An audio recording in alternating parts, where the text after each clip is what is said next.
sedelo ojo mlaku ning dalan ala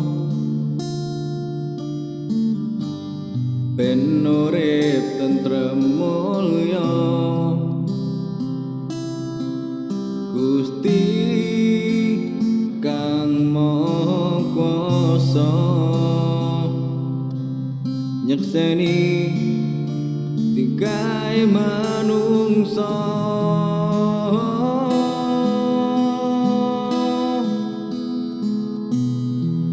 angkara murka aja nganti naceping dada tetep siji ing dalane Gusti muga urip bisa manfaat kanggo wong liya gotong royong lan silaturahmi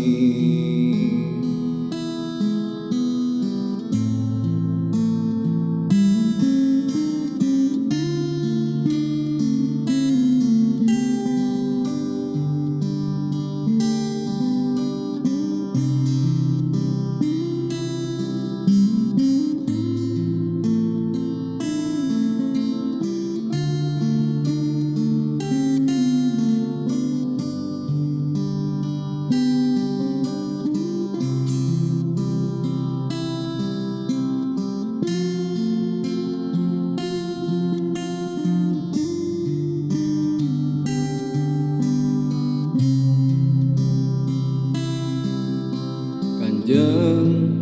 Nabi ngajarake tumindak sing becik aja rumangsa bener ra kena disalahke Gusti kang maha kuwasa nyekseni tingkae manungsa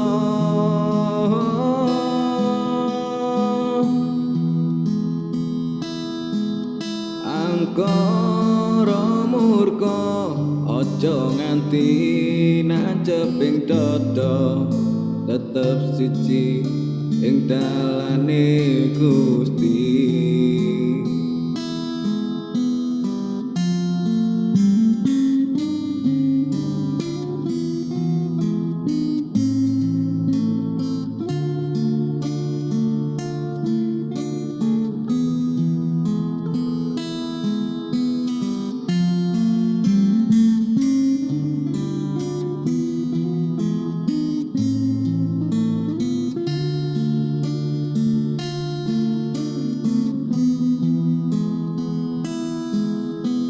angkara murka aja nganti